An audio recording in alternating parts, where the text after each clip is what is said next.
ប្រទេសប្រេស៊ីលហ្វឹកហាត់នៅក្លឹបក្លារខិនមានរត់ក្លឹបប្រកួតបានចំនួន71ដងឈ្នះ51ចាញ់19ស្មើ2ដោយគូប្រកួតដែលបច្ចេកទេសរបស់គេចំនួន19ដងការថ្វាយប្រកួតគ្រូតាមរបៀបផុនត្រីសម្ដេចរដ្ឋគ្រូបង្ហាត់គឺលោកគ្រូរីគីថានៅក្លឹបក្លារខិនមានរត់លូសៃដេវីយ៉ា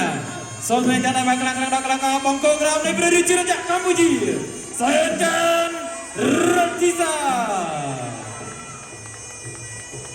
កីឡាករបង្គោលខៀវពីមកពីប្រទេសអាសឺបៃចែនមានអាយុ18ឆ្នាំកម្ពស់1.81 ម៉ែត្រទម្ងន់60 គីឡូក្រាមដូចគ្នាធ្លាប់ប្រកួតបានចំនួន10ដងឈ្នះ8ចាញ់តែ2នោះទេរួមគូប្រកួតដែលបច្ចេកទេសរបស់គេចំនួន2ដងលើរស្រីនាងយ៉ាសូមស្រីតារាបានឡើងដល់កីឡាករបង្គោលខៀវមហាឌីមកហាឌីបើចឹងនឹងជាប្រវត្តិរូបស្ងាត់ដែលខ្ញុំបានជម្រាបជូនសម្រាប់ការប្រកួតដល់គូមិត្តភាពអន្តរជាតិបាទការប្រកួតលក្ខណៈម៉ាហ្វាយមួយទឹក9នាទីដាច់គ្រាប់តាមខ្សែក្បាលបងប្អូនបានចាំចាប់ពីវេលាម៉ោង8យប់តទៅតិចហើយបាទសាច់ចិត្តដាក់ឌុបចូលដល់ចូលដល់សាច់ចិត្តនេះចាអូនេះចូលដល់ចូលដល់អូយមកបាទសាច់ចិត្តនេះចាមិនទុកទេចូលដល់ជុំគប់ពីកីឡាករម៉ាឌីចូលលេម៉ាឌីចូលលេសាច់ចិត្តនេះចាអើយតែលើយ៉ាងណាក៏ចូលមកជុំគប់របស់ពេលមួយពីម៉ាឌីជុំគប់របស់ម៉ាឌីជុំគប់សាច់ចិត្តនេះចាកែមកសាច់ចិត្តនេះចាជុំគប់មួយទៀតបាទតាមខ្សែរេញបាទលោកកញ្ញាបានក៏ចាប់មកចូលពីសាច់ចានសាទីបន្តទៀតមកលើវាយលើមកពីមហឌីបាទចាត់ចូលសាច់ចានបាទតាមមកចូលដៃពីសាច់ចានសាដាក់កូនលុបចូលមកវិញអូសាច់ចានសាដាក់កូនលុបចូលមកវិញអូបាទ 1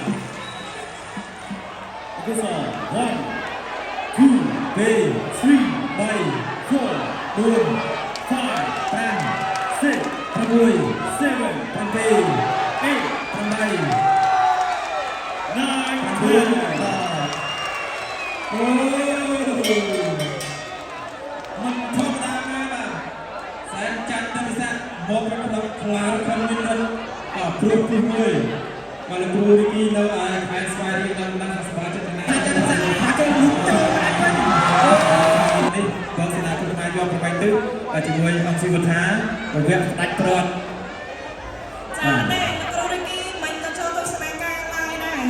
ចូលខមមិនដែរអ្នកភាពទៅកាន់គ្រូរីគីមកបាទនេះមករូបភាពនេះសម្រាប់ការប្រកួតតាមកន្លែងនេះចូលដៃបាទពិសេសចាត់សិតលុបជួយស្ដាំពេញបាទមួយដៃចូលកន្លែងទឹកលុយបាទរាប់10នេះពេញមកដៃអូចាត់សិតដាក់ចូលលុបចូលកន្លែងពេញល្អ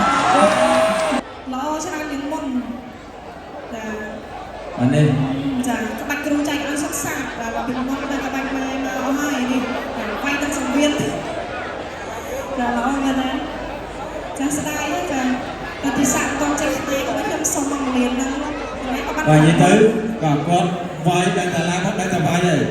ទុំជាប់ដល់អ្នកដេញបុកឲ្យមកស្ដាប់សាចានទីសាក់អរគុណណាស់ខ្ញុំសូមប្រកាសលទ្ធផលទៅលើការតែម្ដងអបអរសាទរដល់កីឡាករបង្គោលក្រោមនៃព្រះរាជាណាចក្រកម្ពុជាសែនចា